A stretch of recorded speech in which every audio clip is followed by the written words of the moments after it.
좋은 아침입니다. 오늘 아침에 주신 하나님의 말씀 요한이서 말씀입니다. 요한이서 1장 1절에서 3절까지의 말씀입니다.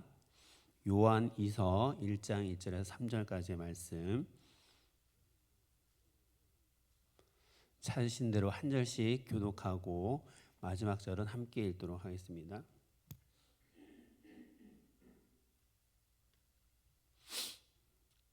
요한이서 1장 1절에서 3절까지 말씀이 되겠습니다. 제가 먼저 읽도록 하겠습니다.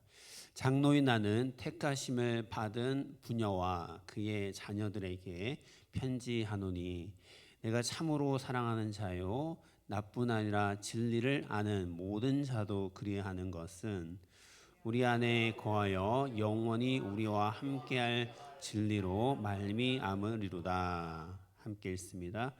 은혜와 긍휼과 평강이 하나님 아버지와 아버지의 아들 예수 그리스도로부터 진리와 사랑 가운데서 우리와 함께 있으리라. 아멘.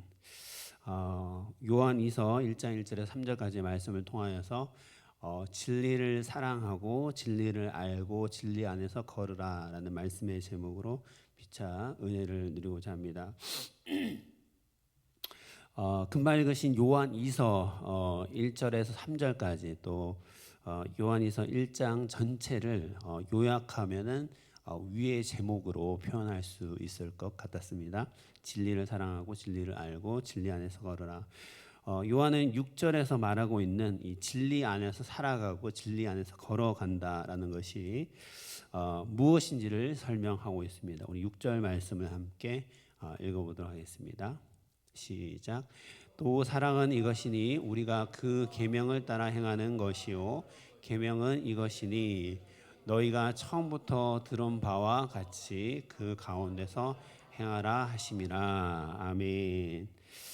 진리 안에서 살아가고 진리를 걸어간다. 네, 영어식 표현으로는 이제 진리 안에서 걸어간다.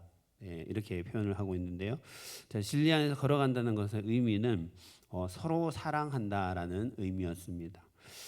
성경 언어는 우리가 지금은 이제 성경을 막 그 학구적으로 너무 대하는 태도들이 있습니다. 어떤 지식을 추구하고 어떤 이것을 학문의 목표로 어떤 성경을 삼는 것들이 많지만 원래 이제 성경의 원래 본래의 의도는 학문이 아니라 그 성경 안에 모든 진리들이 모든 분들에게 뭐 나이라든지 또는 뭐 어른이든 아이든 간에 하나님의 말씀이 쉽게 전달이 되기 위하여서 굉장히 쉬운 언어로 쓰여졌습니다. 특별히 이제 신약 성경 같은 경우는 뭐 헬라어로 신약 성경이 쓰여졌다고 하는데 그 헬라어 중에서도 우리 뭐 한국말도 쉬운 한국말이 있고 굉장히 어려운 한국말이 있지 않습니까? 영어도 마찬가지고요.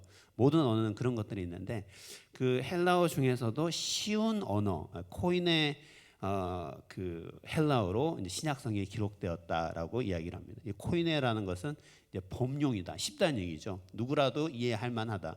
그래서 성경이라는 것은 원래 학문적인 목적이 있는 것이 아니라 진리의 말씀, 하나님의 말씀을 우리가 살아야 된다는 것이죠. 할렐루야, 아멘. 네, 이것을 막 탐구하고 추구하고 어떤 아주 멀리 있는 지식으로 아니면 아주 나는 잘 이해는 안 되지만 어떤 특정한 사람은 잘 알고 있는 이런 것이 아니라 하나님의 말씀은 누구라도 쉽게 깨닫고 이해하여서 하나님의 말씀 통해서 우리가 구원받고 하나님과 함께 살아가는 문제였거든요. 네, 살아가는 문제입니다. 자, 그렇기 때문에 하나님의 말씀 가운데서 우리가 알아봐야 되는 것은 내가 이 하나님의 말씀을 걸어가고 있는가 살아가고 있는가라는 것을 우리가 항상 돌아봐야 됩니다. 자, 하나님의 말씀이 명령하고 있는 것은 무엇일까요? 하나님을 사랑하고 또 누구를 사랑해야 되죠? 네, 이웃을 사랑하는 것입니다. 하나님을 사랑하고 이웃을 사랑하는 것인데 알고 보면 그것이 같은 것인 것이죠. 하나님을 사랑하지만 저는 이웃을 사랑하지 않습니다. 이것은 절대 가능하지 않다라는 것이죠. 당연히 하나님을 사랑하면 이웃을 사랑할 수밖에 없다라는 것이기 때문에 하나님께서 우리에게 말씀을 통하여서 주신 것은 우리가 말씀을 살아가는 문제는 결국에는 다른 사람들, 이웃들을 사랑하는 문제이라는 것입니다. 여러분 이웃을 사랑하는 것이 어떤 학문적 추구가 될 수 있겠습니까? 그것이 않죠. 우리의 삶인 것이죠. 네, 가족을 사랑하는 것이 우리가 어떤 이상적으로 추구하는 방향입니까? 그렇지 않습니다. 가족을 사랑하는 것은 우리의 삶의 문제이거든요. 어떻게 내가 살아가겠는가? 자녀를 사랑하기 때문에 내가 어떻게 살아야 되겠는가? 하나님을 사랑하기 때문에 나는 어떻게 살아야 되는가? 결국 하나의 말씀은 우리가 살아가는 문제라는 것을 성경에서는 이야기하고 있습니다. 자, 여러분, 이웃을 사랑하는 것이 하나의 명령인데, 여러분 한번 이런 생각을 해본 적 있습니까? 여러분, 이웃을 가장 쉽게 사랑할 수 있는 방법이 있다면 무엇이 되겠습니까? 우리가 보통 이웃 사랑하면은 우리의 시간을 써야 되고, 우리의 노력을 써야 되고, 뭐 여러 가지 막 많은 것들을 소진하여서 이웃을 사랑해야 된다라는 생각 때문에 좀 부담이 있는 것이 사실입니다. 네, 어떻게 사랑해야 되지? 근데 사실 알고 보면은 돈도 안 들여도 되고요, 또 시간도 안 들여도 되고, 노력도 안 들여도 되는데 가장 효과적인 이웃 사랑 방법이 있습니다. 여러분 그것이 무엇일까요? 네, 자, 그 방법은 바로 하나님 입장에서 생각해 보는 것입니다. 우리 한번 따라해 보시겠습니다. 하나님 입장에서 생각합시다. 네, 우리가 어떤 일을 대할 때 내 입장에서 생각하지 말고 하나님이라면 어떤 생각을 하셨을까? 그는 하나님 입장을 한번 구해 보는 것입니다. 자, 그 하나님 입장이 어떤 것이냐면 바로 예수님께서 누가복음 6장 36절과 37절에서 말씀하신 부분입니다. 우리 한번 함께 읽어보도록 하겠습니다. 시작. 너희 아버지의 자비로우신 같이 너희도 자비로운 자가 되라. 비판하지 말라. 그리하면 너희가 비판을 받지 않을 것이요, 정죄하지 말라. 그리하면 너희가 정죄를 받지 않을 것이요, 용서하라. 그리하면 너희가 용서를 받을 것이요. 아멘. 하나님 입장에 생각해 본다는 것은 너희 아버지의 자비로우심과 같이 우리 하나님은 자비로우신 분인 줄 믿습니다. 네, 자, 우리 아버지가 자비로우신 분인 것처럼 너희도 우리도 자비로운 자가 된다면 이것은 가장 효과적으로 시간 안 들이고 돈 안 들이고 큰 노력 없이 이웃을 사랑하는 방법이다라는 것입니다. 자비로운 자, 자비로운 자는 어떤 사람입니까? 바로 비판하지 않는 사람, 다른 사람을 비판하고 정죄하지 않는 사람, 죄 있다고 얘기하지 않고 문제 있다고 비판하지 않는 사람, 다른 사람들을 품을 수 있는 사람이라는 것이죠. 나하고 조금 틀리다고 해서 뭐 배척하고 밀어내는 것이 아니라 나하고 조금 다른 사람들도 그들을 포용하고 하나님께서 나를 품어주신 것처럼 나도 다른 사람을 품어줄 수 있는 그런 자비로움이라는 것입니다. 그래서 교회라는 곳은 우리가 흔히 이제 가장 크게 착각하는 것 중에 하나는 교회가 어떤 산으로 치면은 산 정상이다라고 생각하는 거예요. 교회가. 그러나 교회는 산 정상이 아닙니다. 산 정상이 아니라 산 꼭대기로 올라가기 위해서는 중간에 베이스 캠프가 있어야 되거든요. 네, 뭐 히말라야 산을 등반하기 위해서는 바로 그 산 꼭대기로 올라가는 사람 아무도 없습니다. 중간에 베이스 캠프를 차려놓고 일단은 베이스 캠프까지 올라가야 되는 거예요. 베이스 캠프까지 올라가서 그 베이스 캠프에서 몸도 녹이고 우리를 다 단련시켜서 아주 우리를 완전히 그러니까 겸비시켜서 그 베이스 캠프에서 정말 산 꼭대기로 나가는 것이거든요. 베이스 캠프가 중요한데 바로 교회가 베이스 캠프와 같은 곳입니다. 그러니까 어떤 베이스 캠프냐면 이웃 사랑을 연습할 수 있는 베이스 캠프랑.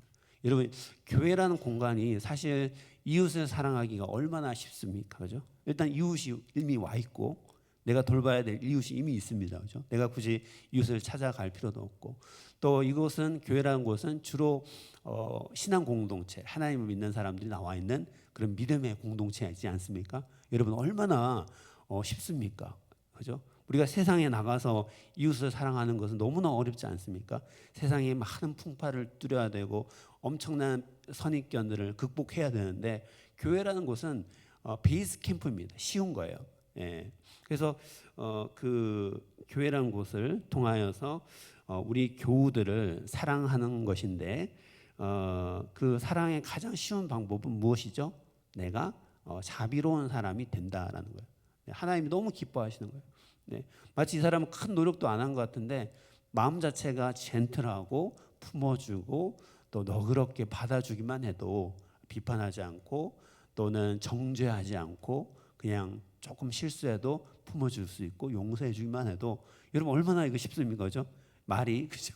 실제로는 어려울지라도 하나님 보시기에는 너무나 우리가 자비로운 사람이고 아버지 하나님을 닮아서 이웃을 사랑하는 사람이라는 것입니다. 이것만 하더라도 자 하나님께서 나 같은 큰 죄인을 용서해 주셨습니다. 할렐루야, 아멘. 하나님께서 나를 품어 주셨죠.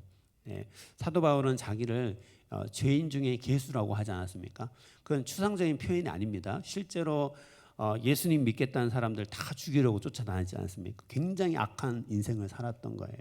예수님 만나고 예수님을 믿다 보니까 무엇을 깨달았습니까? 내가 죄인 중에 괴수였다는 걸 깨달았던. 내가 정말 제일 나쁜 놈이었다는 거예요. 나는 다른 사람 나쁘다고 맨날 정죄하는 인생을 살았는데 예수님을 만나 보니까 누가 제일 나쁘죠? 내가 제일 나쁜 사람. 추상적인 것이 아니라 실제로 제일 나쁜 사람이었던 거예요. 네. 늘 이율배반적인 삶을 살았고 늘 모순적인 삶을 살았습니다. 그런데 다른 사람을 내가 맨날 비판하고 정죄하고 뭔가 율법을 지키지 않는다고 맨날 비판하던 사람이 바로 나였다는 것이죠. 예수님을 통해서 이것들이 다 무너져 내리고 깨달았던 것은 내가 죄인 중에 괴수다. 하나님께서 나 같은 죄인을 용서해 주셨습니다. 하나님 정말 오갈 데 없는 저를 품어주셨습니다. 하나님 감사합니다. 이러한 하나님의 자비로 제가 나를 힘들게 하고 어렵게 하는 자들을 품고 용서하며 나가겠습니다. 자, 지금 하나님의 자비가 흐르고 있습니까? 네, 흐르고 있죠. 네, 하나님을 닮아가기 시작했습니다. 자, 그래서 이런 마음들을 여러분 가지다 보면 우리가 다른 사람을 정죄하거나 비판하는 일들이 사라지게 된다는 것이죠. 네, 누군가를 비판하기보다는 내 자신을 돌아볼 수 없다라는 거죠. 우리가 남을 비판하거나 정죄하는 것에는 기본적으로 어떤 생각이 들어가 있냐면요, 내가 다른 사람보다 낫다는 생각이 들어가 있는 거예요. 그렇지 않으면 남들 절대로 정죄는 못해요. 네, 내가 누군가를 저 사람 좀 뭐 문제 있다 그러면 나는 상대적으로 문제가 없다라는 것이 깔려 있다는 것입니다. 뭐 예를 들면 내가 더러운 옷을 입고 있어요. 근데 다른 사람들은 나보다 조금 덜 더러운 옷을 입고 있어요. 네. 근데 내가 그 사람을 옷이 더럽다고 정죄할 수 있을까요? 절대로 정죄 못해요. 왜냐하면 나보다 낫기 때문에. 내가 누군가를 정죄하고 비판하는 것은 나는 그래도 낫다는 거예요. 네. 그래서 모든 비판과 정죄에는 자기 의가 들어가 있는 거예요. 모든 비판에 누군가를 비판하고 하는 것은 나는 안 그렇다는 거예요. 나는 조금 더 낫다는 거죠.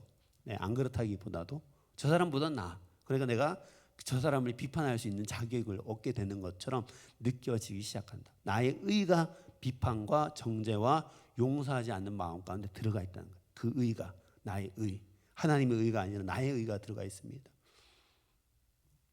자, 그런데 하나님 보실 때는, 하나님께서 나를 보실 때는 결코 다른 사람보다 낫지 않다라는 사실입니다. 하나님 보실 때 나는 지금 다른 사람보다 낫다고 생각하고 내가 누군가를 비판하고 있는데 하나님 보실 때는 내가 다른 사람보다 실제로 전혀 나은 면이 없는 거예요. 네, 하나님 보실 때는. 그리고 우리가 어떤 사람을 이런저런 그 이유로 비판을 하고 정죄하지 않습니까?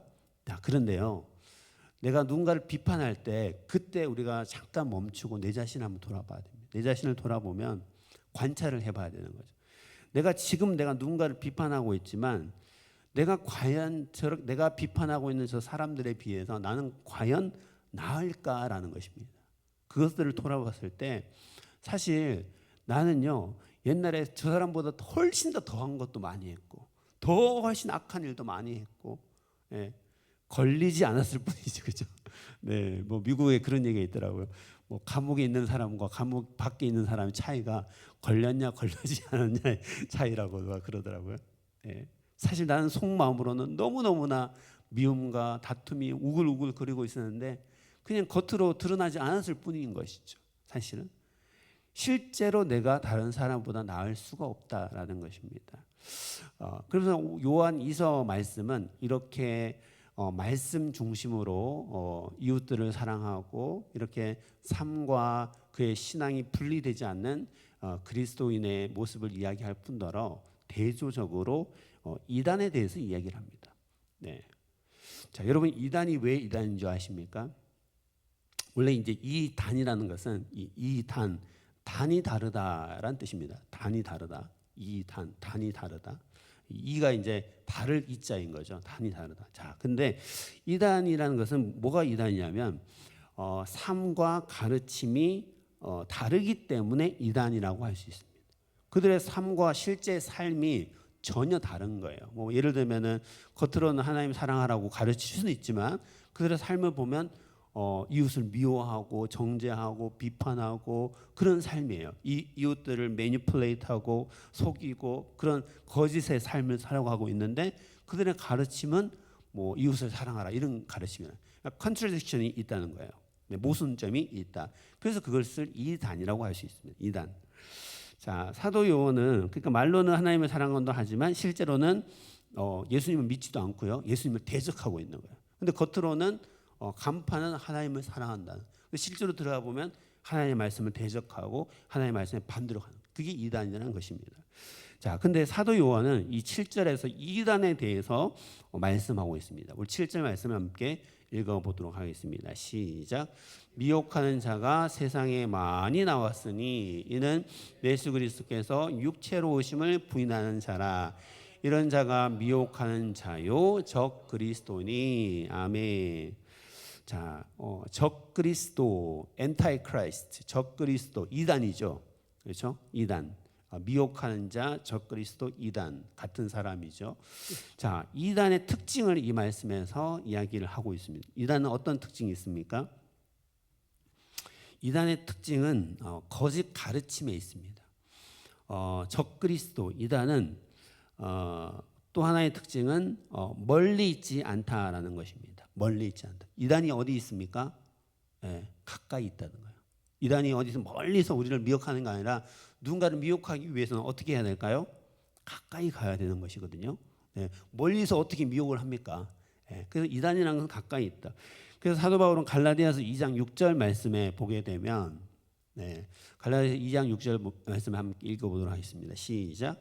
이는 가만히 들어온 거짓 형제들 때문이라. 그들이 가만히 들어온 것은 그리스도 예수 안에서 우리가 가진 자유를 엿보고 우리를 종으로 삼고자 함이로되. 자, 어떻게 들어왔죠? 가만히 들어왔다. 어디로요? 우리 안으로 들어왔다.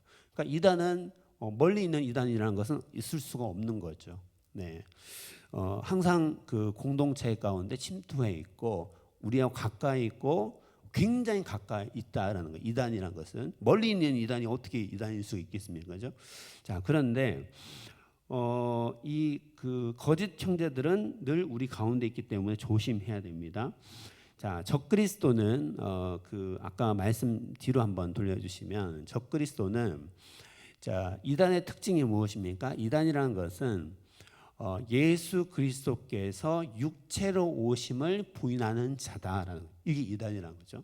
자, 예수 그리스도께서 육체로 오심을 부인하는 자라.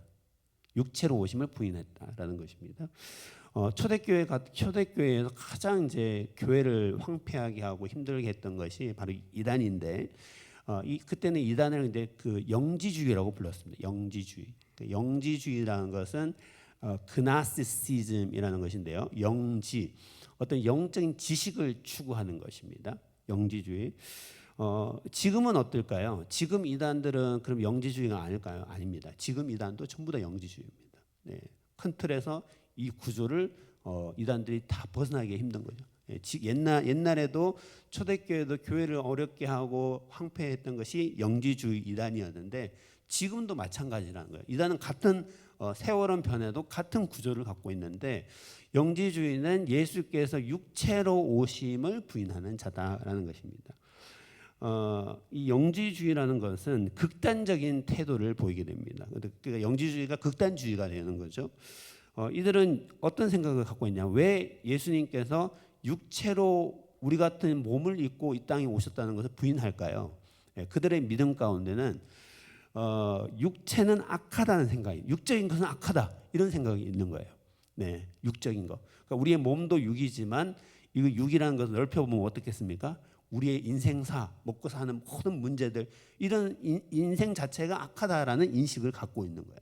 물론 이제 우리 육신도 악하다. 그러니까 육신이 악하다 보니까 어떻게 하나님께서 육신을 입고 이 땅에 올 수 있느냐, 그 악한 육신을 입고 이 땅에 올 수 있느냐라는 그런 이원론적인 사고방식을 갖고 있다는 거예요. 네, 굉장히 극단적인, 육은 악하고 영은 선하다. 이제 여기서 영이라는 것은 자신들이 추구하는 어떤 지식적인 것들, 이런 것들만 선하고 육적인 것은 악하다, 이렇게 생각을 하는 극단적인 그 성향을 가지고 있습니다. 이런 생각을 가지고 있다 보니까 육신을 입고 이 땅에 오신 예수님을 부인할 수밖에 없겠죠. 이런 생각을 가진 사람이 어떻게 예수님을 인정할 수가 있겠습니까? 자, 또 우리가 살아가는 삶 자체를 하찮게 여기는 거예요. 육신은 악하다고 그러니까 우리 육신을 위해서 먹고 마시고 수고하는 모든 것들을 하찮게 여기는 거죠. 그럴 수밖에 없겠죠. 기본적인 태도가. 자, 육체는 악하다라는 인식이 있을 때 이것은요, 우리 실제 삶 가운데서 두 가지 방향으로 나타나기 시작합니다. 이런 영지주의적인 사고방식을 가진 사람은 육신은 악하다라고 생각하는 것인데, 이렇게 되면 두 가지 큰 방향성이 나오게 되는 것인데요. 당연히 이제 이단의 방향성이겠죠. 한 가지는 무엇이냐면 육신은 악하지 않습니까? 그러니까 죄를 지어도 상관없다라는 극단주의가 나옵니다. 예. 어차피 육신은 악하니까 이 뭐 악한 육신을 갖고 죄를 짓든 죄를 더 짓든 무슨 상관이냐라면서 막 쾌락주의가 나올 수도 있겠고요. 그렇죠? 네, 쾌락주의. 네, 어차피 육신은 악하니까. 또는 그러니까 이 예수님께서 말씀하시는 것은 회개하라는 것에 모든 복음의 비밀이 있는 것인데, 회개를 강조하는데 이 영주주의자들은 회개를 강조하지 않습니다. 회개 1절 얘기하지 않아요. 어차피 육신은 악하니까, 네, 죄를 마음껏 지어도 상관없다. 뭐 어떤 그 도덕이 없는 거죠. 윤리도 없고 도덕도 없고 이렇게 나가게 되는데, 회개가 없는 삶은 결국에는 책임을 강조하지 않습니다. 제대로 된 크리스찬들은 여러분 무엇을 강조할까요? 책임을 강조하는 것이죠. 네, 우리가 그리스도인이라면 이 땅에서 소금과 빛의 역할을 다해야 된다라는 것이죠. 이 땅을 살면서 우리가 표대를 향하여 달려가고 그리스도의 정말 그 자녀로서 우리가 이 땅을 정말 예수님을 영광을 위하여 살아간다. 이 책임을 강조하는 것인데, 성경은 이 영지주의자들은 책임을 강조하지 않습니다. 네, 회개를 강조하지 않는다는 거예요. 네, 어차피 육신은 악하니까. 이런 이제 극단주의 주의의 흐름이 하나가 있고, 또 다른 것들은 또 정반대입니다. 육신이 악하니까 육신을 죽이기 위하여서 그 금욕주의를 해야 된다, 이렇게 생각합니다. 금욕주의. 뭐 그 욕구를 죽이는 금욕 자체가 나쁜 것은 아닐진데, 이 인식이 무엇이냐면 이 육신이 악하니까 이 육신을 최대한 눌러야 된다는 것이거든요. 금욕을 해서 뭐 이제 사는 곳도 아예 뭐 사막 같은 데 가서 혼자 살고 산속에 아예 들어가 살고 이런 식으로 해서 아예 그 이제 욕구를 줄여야 된다, 이런 금욕주의 태도를 갖고 있다. 이게 무엇이 문제입니까? 하나님 말씀하고 정반대의 길을 가는 거예요. 우리가 산속에 들어가고 우리 혼자 살아가는 게 하나님 뜻이 아니지 않습니까? 비록 죄가 많지만 이 땅 가운데서 하나님의 말씀을 선포하고 많은 사람들을 주님의 빛 가운데로 돌아오게 하는 역할을 해야 되는데, 일단 말씀 자체가 맞지가 않고 그 두 번째는 여기에는 자기 의가 있는 거예요. 예수님께서 내 죄를 용서해 주시는 것이 아니라 내가 내 스스로 노력해서 이 죄를 육신을 억눌려서 금욕을 해서 이 해결하기를 원하는 어떤 자기 의가 여기에 들어가 있다라는 거죠. 그 이제 양극단적인 이 영지주의 방향이 나오게 됩니다. 여러분 요즘은 어떨까요? 요즘은 이 영지주의적인 사고 방식이 초대교회 당시도 많았지만 지금은 더 많습니다. 그래서 우리 뭐 성도들도 그렇고 우리 크리스천들이 잘 분별 못하면 이 영지주의 사상을 가진 그 설교, 또 영지주의 사고 방식을 가진 가르침이 특히 유튜브 같은데 얼마나 많은지 모릅니다. 예.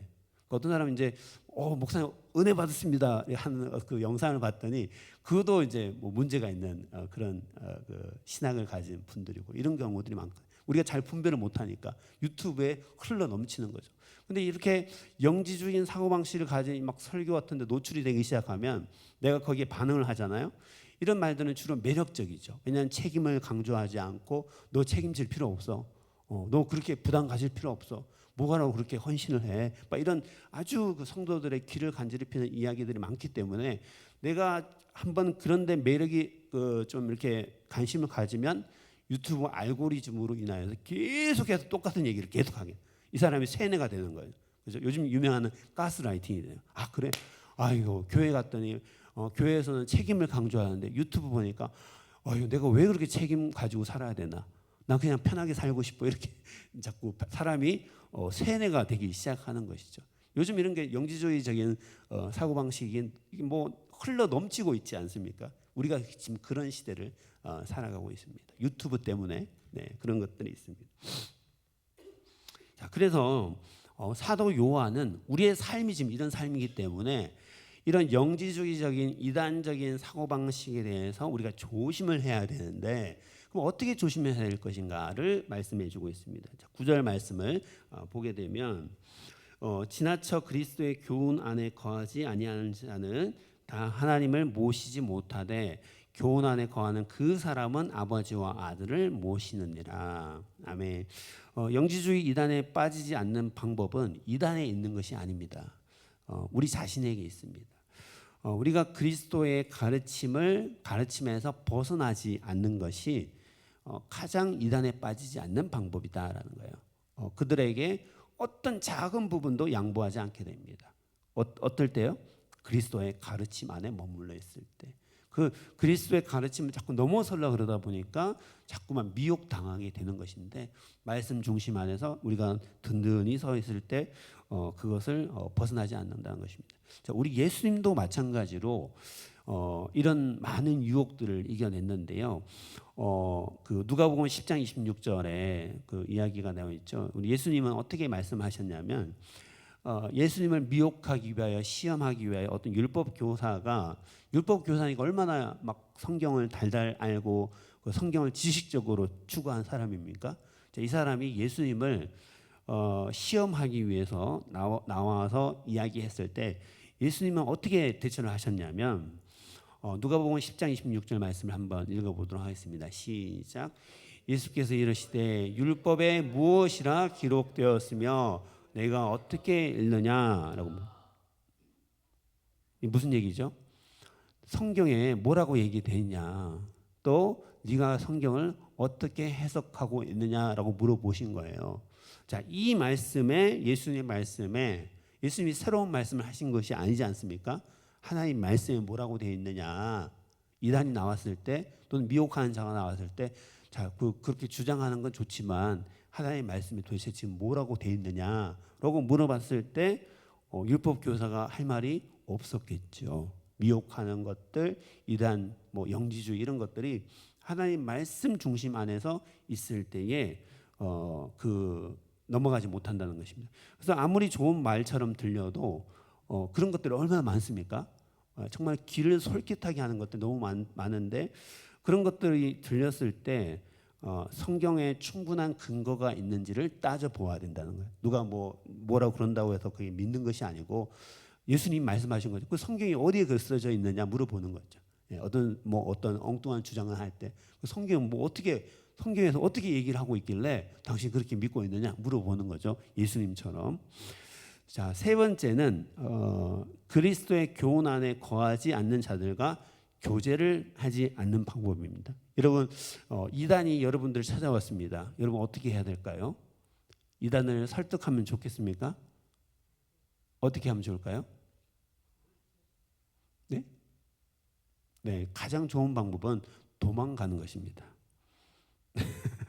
네, 이단이 왔을 때는 그 사람 설득하고 너 내 말 좀 들어봐라 할 필요가 없이 이단을 만났을 때는 도망가는 게 제일 좋은 방법. 1장 10절 말씀을 한번 읽어보도록 하겠습니다. 1장 10절 말 시작. 이 교훈을 가지지 않고 너희에게 나아가거든 그를 집에 들이지도 말고 인사도 하지 말라. 예, 영지주의 이단 이런 사고방식을 가진 사람들 내가 그 사람 변화시켜야 되겠다. 이런 변화가 될까요? 예, 절대 안 됩니다. 오히려 내가 변화될 수 있습니다. 그렇죠? 네, 뭐 내가 영지주의를 설득시켜야 되겠다. 여러분 그런 생각은 절대로 해서는 안 됩니다. 이 하나님의 말씀대로 인사하지 않지만 도망가는 게 최고예요. 도망가는 게.